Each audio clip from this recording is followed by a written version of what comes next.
How's it going, everybody? I am ZBilbs, and 2025, oh boy, what a year.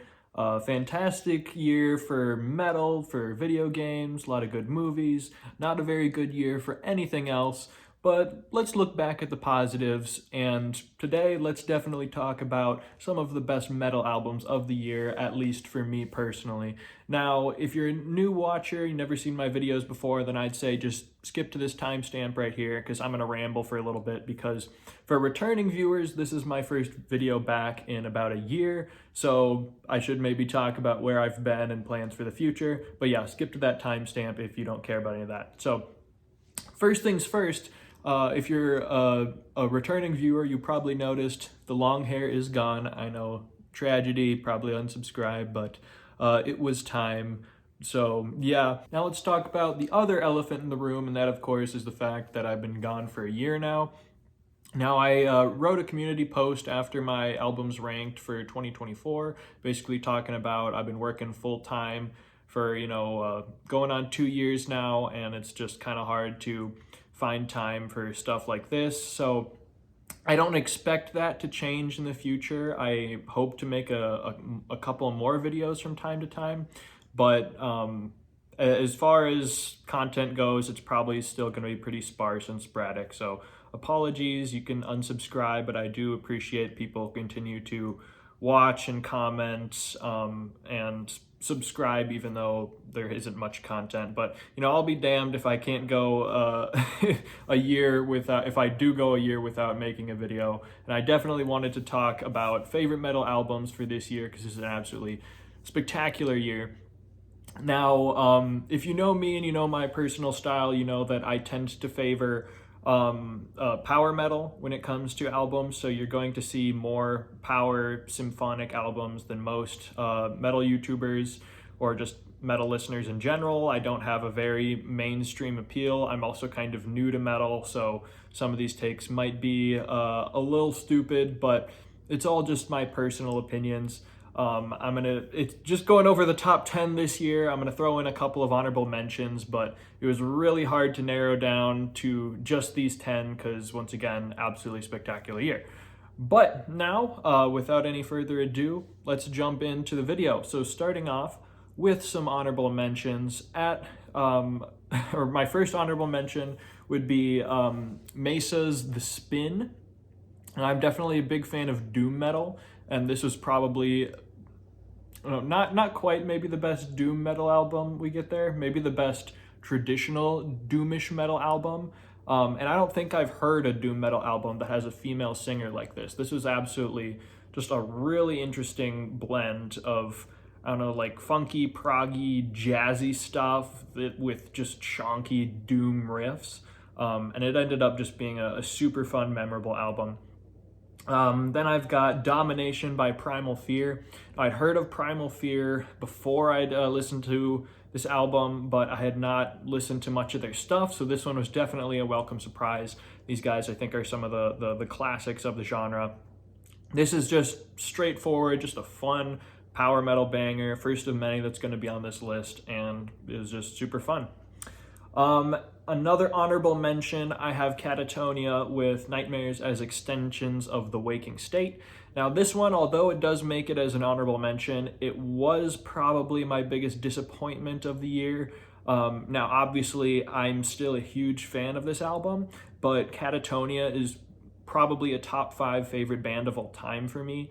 Ever since I listened to Sky Void of Stars a few years back, that was my favorite album of the year. So I had high expectations for this album, and this was a huge step down from Sky Void of Stars. Now, given that Sky Void of Stars is now one of my favorite albums of all time, that isn't saying very much. I still absolutely adore the style of music that Catatonia puts out, and this is still in that same vein, so I still liked it quite a bit.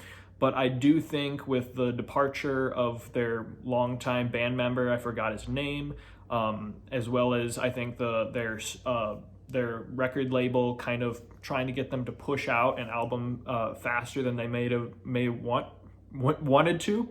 I think that did cause this to get maybe a little bit phoned in, not quite as creative as some of their past albums. That being said, obviously, I still found it incredibly fun. But I think for most metal listeners, this is not going to be anywhere near the top 10. So, but yeah, I've got the Immortal by In Mourning. This was one of many bands that I had never heard of before on this list. Kind of like Mesa, I'll try to point out all the new bands that I was introduced to this year. In Mourning was one of them. These guys are part of what my new growing kind of second favorite genre of metal. For me, it goes power metal, and then it goes like kind of a melodic death or black metal, some kind of twist of extreme metal with a little blend of fun, clean vocals. I absolutely adore that style of metal. And that style is absolutely in here with this album. The clean vocals are fantastic, something I will say for many of these albums coming up. It's got some really solid, heavy, chonky riffs. It creates a really just cool atmosphere. So it was very much a fun surprise and a very memorable album. And then my last honorable mention is going to be Aspiril by Epica. I am quite a big fan of Epica. I haven't gone a deep dive into all their albums, but I enjoy a lot of what I've heard there, and this is some of my favorite of what I've heard from Epica. This now, if it weren't for, I tend to not like more long-winded stuff when it comes to power symphonic metal. I like quick, fast, to the point, and Epica definitely does more grandiose, longer stuff, which maybe took me out of it a little bit, but it's really the difference of this being a top 5 album and this being a top 15 album for me. I thought this was still just absolutely fantastic album. Obviously, Simone Simons is an incredible singer. I love their aggressive vocals with their backup singer. This was just, once again, Epica doing Epica, and it was great. But honorable mentions are over. Let's get into the actual top 10. Starting off at number 10, I have got Skeleton by Ghost. Now, Ghost is one of my favorite bands of all time. This was one of the first metal bands that I got into, and these guys, they just have such a fun, distinct style that's fun for hardcore metal listeners. It's fun for newer metal listeners like me. I know they kind of get a lot of hate because they have become very mainstream, and to call them even metal, I think, is kind of stretching the the idea of what metal is. But I mean, they kind of do that as a band. Now, they, above all else, are just incredibly, incredibly entertaining, whether it's their earlier stuff of just straight up metal, or their newer stuff, which is kind of hard rock meets pop with a little metal twist or flair here and there. And that's definitely what this album was. I definitely hoped, after their last album, which I still absolutely loved, Impera, I believe, I hoped that they would start getting back to more Meliora type stuff, like a little bit more of that metal DNA in there, but they kind of kept pushing it more towards that 80s, 90s kind of classic rock sound to it, which still gave it a really fun, unique identity. But it's certainly not my favorite when it comes to Ghost albums. I'd probably put it around the middle of the pack. That being said, Lacrima is one of my favorite songs of the year. Basically all their singles absolutely blew me away.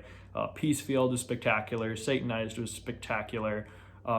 There's Marks of the Evil Ones was good. I would say this album gets held back a little bit by having a little bit too much filler. The highs are very high, and then there's a lot of middling songs in there, but as a whole, this is Ghost still being on top of their game, and I'm excited for whatever they do next. Moving on to number 9. This was kind of the biggest caught me off guard album that I heard this year from a band that not only had I not heard of ever before, but I believe as of right now has something like 4,000 followers on Spotify, whereas almost every other band here has in the tens or hundreds of thousands, if not millions. And of course, I'm talking about Feather and Claw by Owlbear.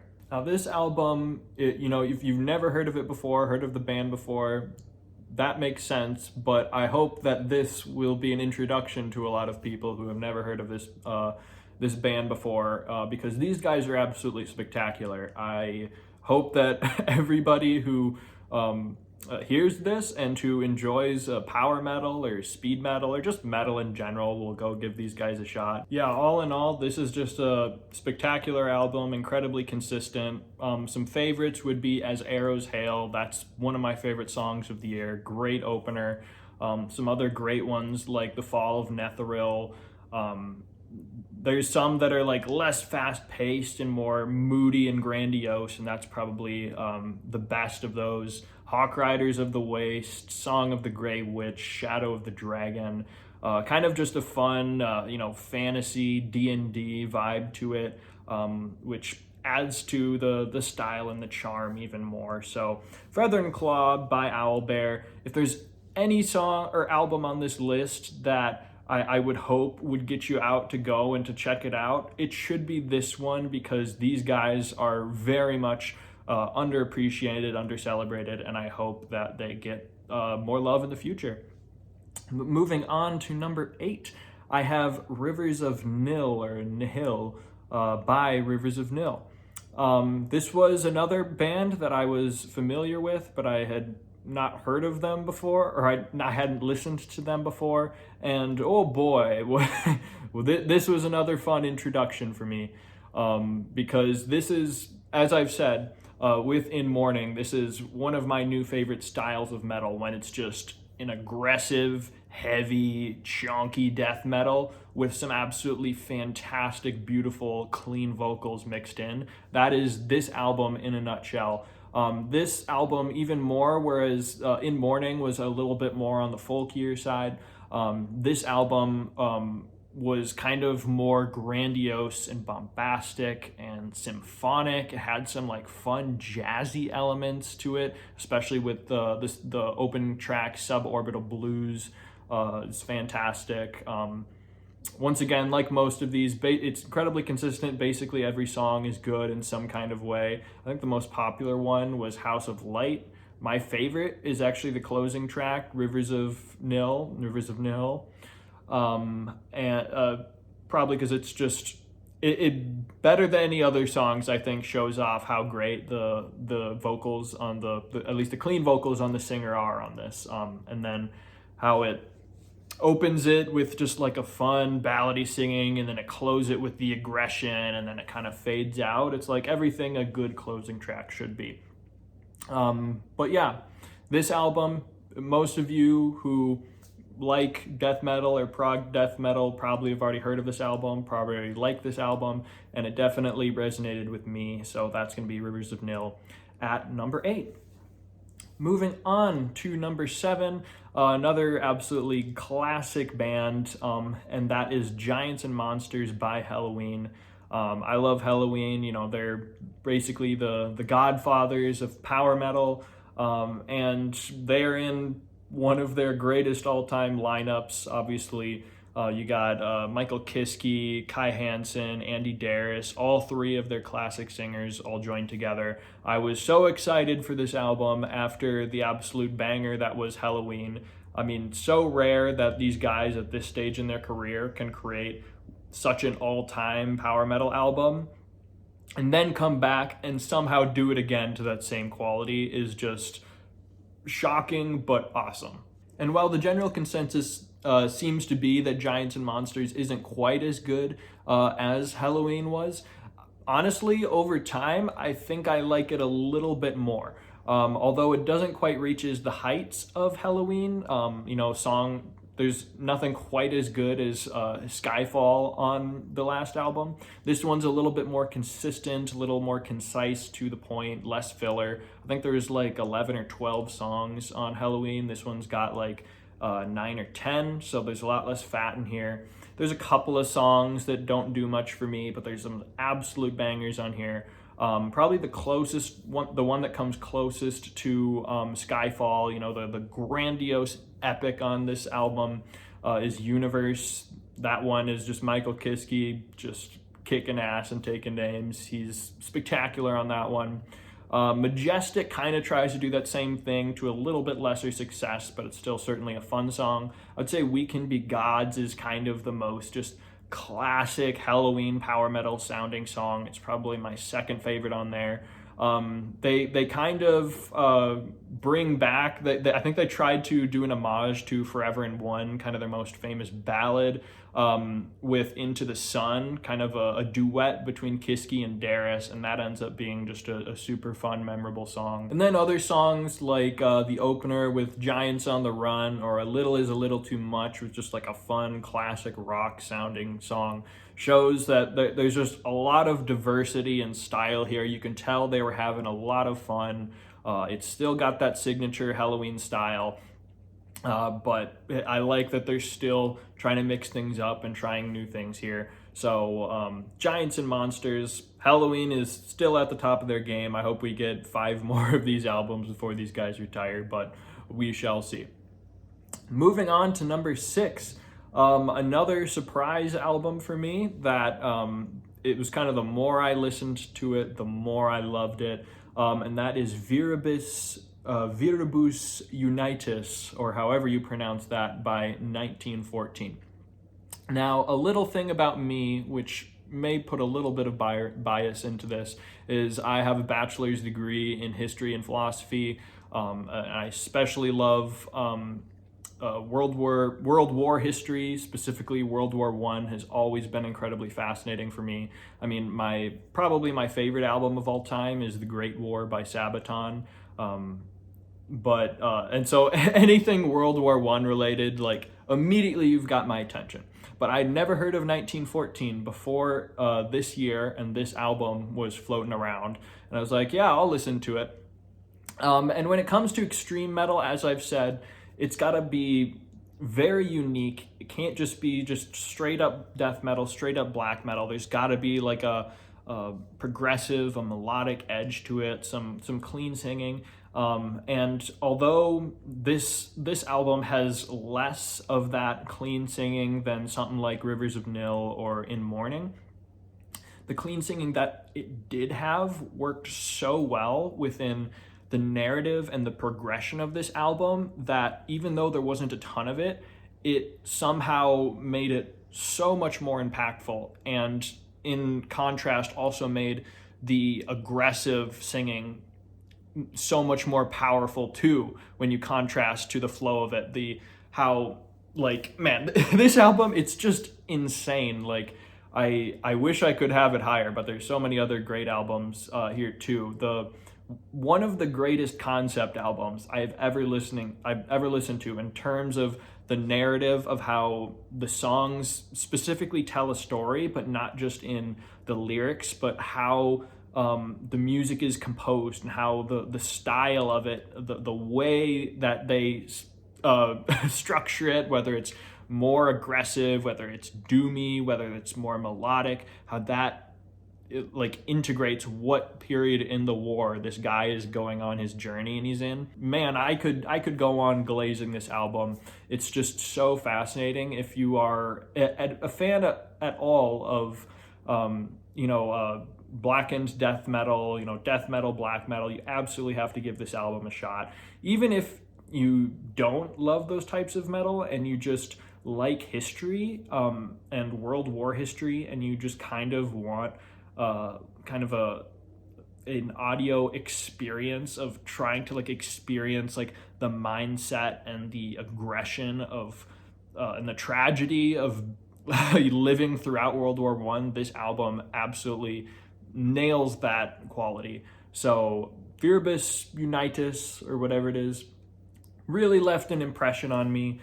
It's not higher just because it's kind of an album where it works better as an album specifically.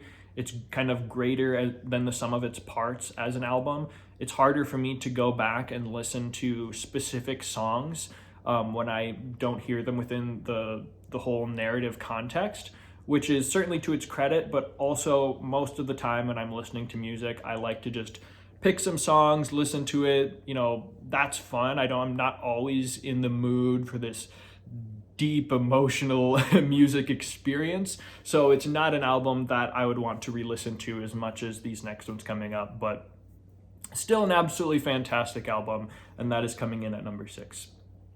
Moving on to number 5, this is, man, in terms of like actual quality, album quality, consistency, just you know, how well put together of an album, this probably would be at number one. It's not at number one because I like the styles and more cheesy fun energy that the albums coming after this are, but like that being, this is probably the best album of the year, just not my favorite album of the year, and that is Paradise Lost with Ascension.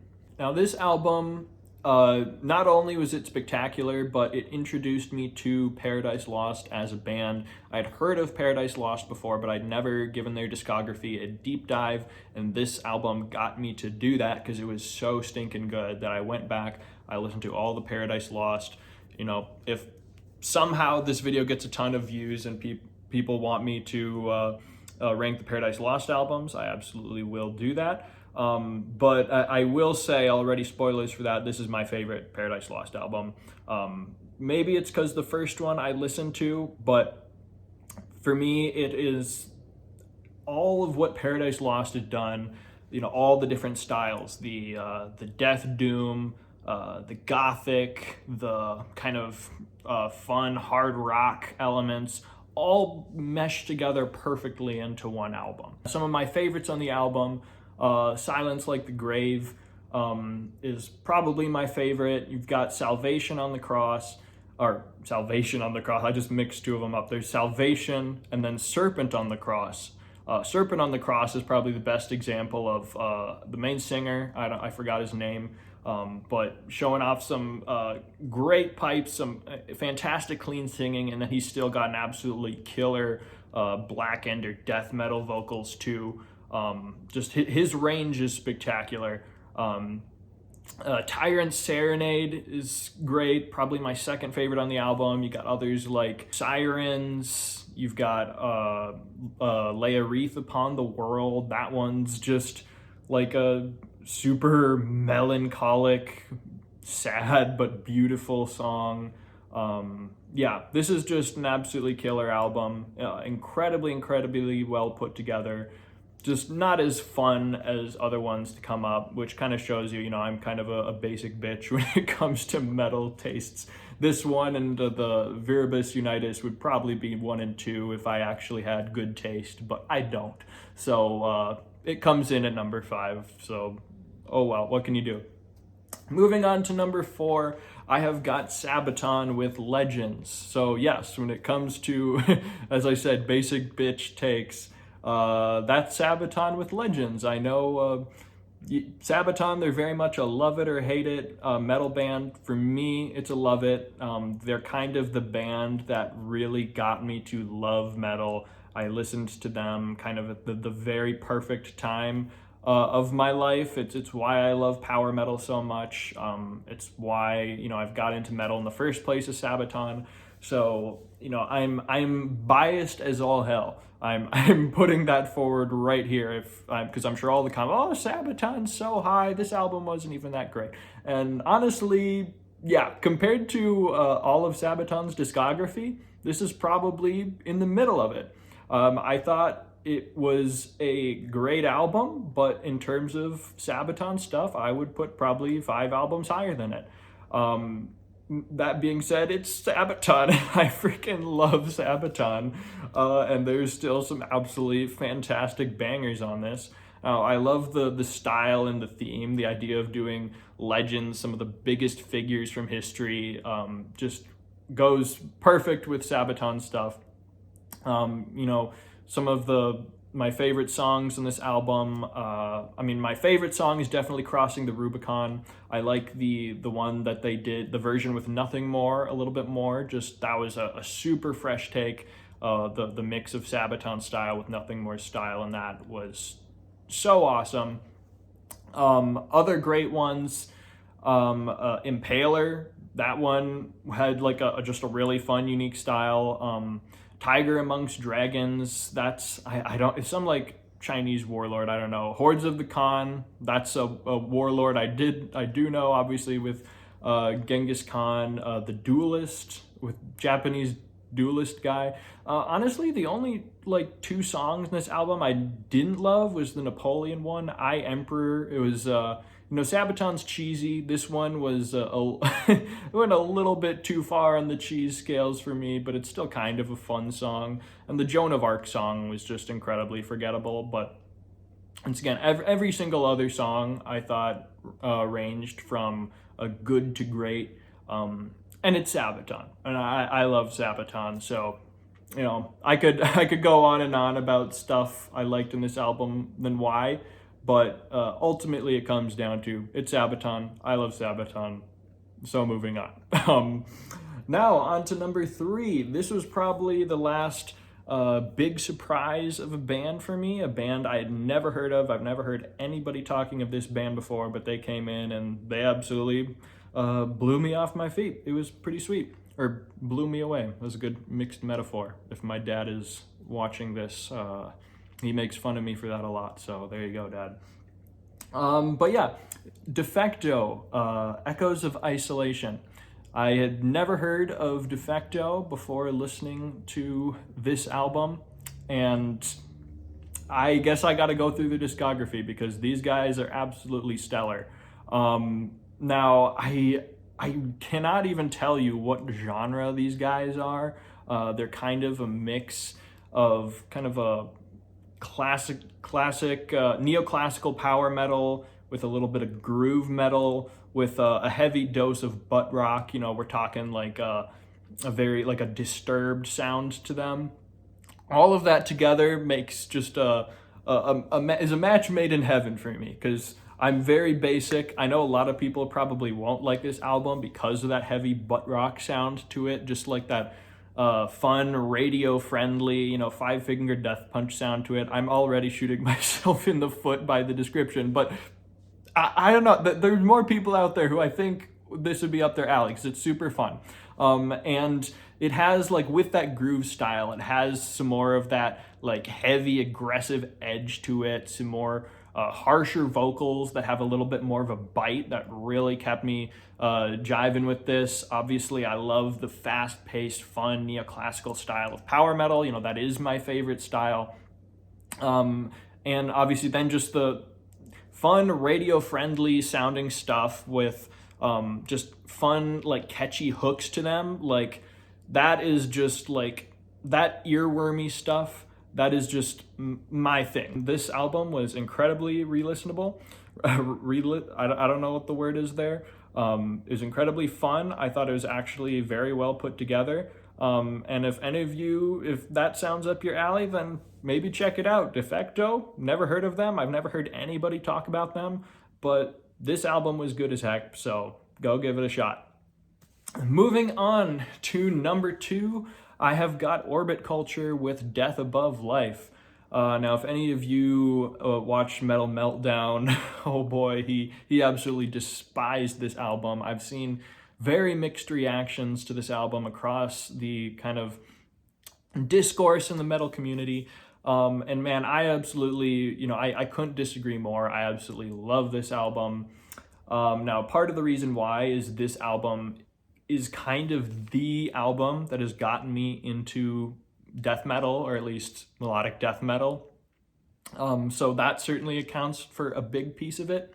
But nevertheless, I think even without that, I think this is just a really great album. In terms of actual like style and quality, I would say this probably would be at more 4 or 5 on the list. But as I said, this album's super special to me. This introduced me to Orbit Culture. It introduced me to the melodeath style. But I do think it is an absolutely great album. Basically every single single on here, like, was spectacular. Tales of War is the first song I ever heard from Orbit Culture. And that is just an absolute masterpiece. I don't understand how people could not like that song. Just like the riff, the opening riff on that song, like jumping into like the and then the main chorus of like the aggressive vocals, and then the clean vocals in the background. I saw the way, like, oh, it's so freaking good. Like, This album, more than any other album of the year, definitely, and it just has some of the best riffs that I've ever heard. So just some most fun, chuggy, chunky, just earwormy riffs.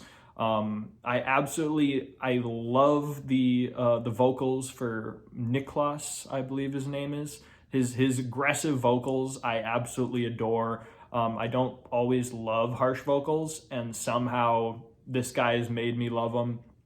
His cleaner vocals are also pretty darn solid. Like songs like Nerve, I think he still has like aggressive cleaner vocals, but they're obviously a nice different style, different flair than the death metal vocals. This song, the one thing it certainly is lacking is consistency. I would say its highs are so high. I think it's got like 10 songs. I think there's 3 songs on there that are just kind of meh, just kind of fillery songs. You know, songs like The Storm or Neural something or another, Inside the Waves. But every other song feels incredibly unique, incredibly interesting, and is just an absolute banger. And Orbit Culture, I really hope they come to Minnesota sometime, or just the US sometime, somewhere near, so I can go see them live, because I'm absolutely a huge Orbit Culture fan now.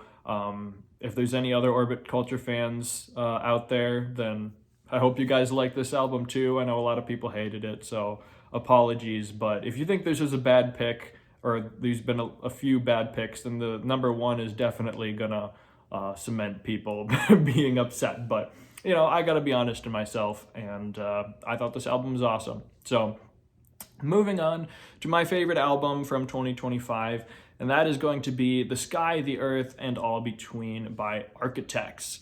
Now, Architects, another band, like a lot of the bands on this list, I had heard of these guys before. I had listened to a little bit of their stuff before, but I'd never really been into them, you know, kind of like Paradise Lost.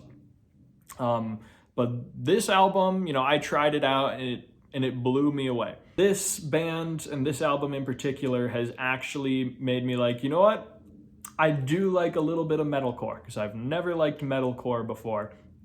And it's probably because this isn't really straight up metalcore. I've seen this is an incredibly divisive album when it comes to metal fans, and particularly fans of older Architect stuff, because honestly, I don't really like older Architect stuff. I know it's the classic things, but just crazy screamo stuff, you know, not really my thing.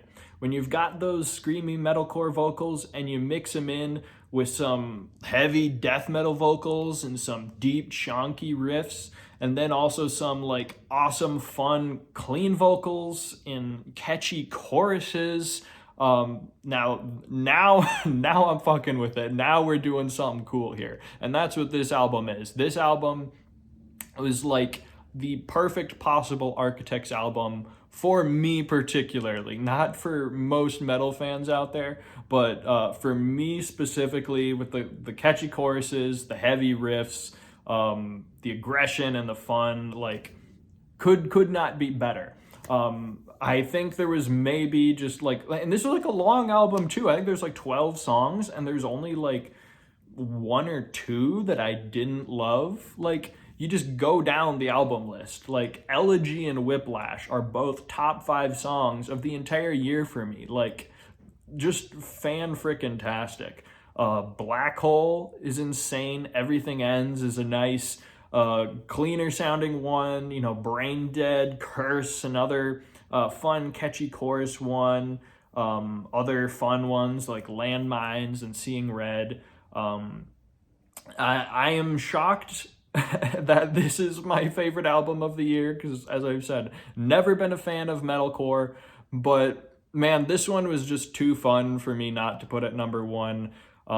So apologies to everyone with good taste out there. I fully admit I do not have good taste, but that being said, this is still my favorite album of the year. So yeah, that is my list. So let me know in the comments, how terrible was it? How lame poser am I of a metal fan?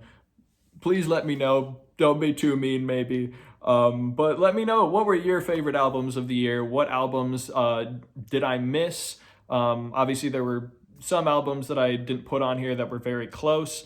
So yeah, let's talk in the comments. Let me know if, this gets enough views. Maybe I'll try to make another one. If not, I'll see you guys for the 2026 video. But yeah, thank you so much for watching, and I will see you later.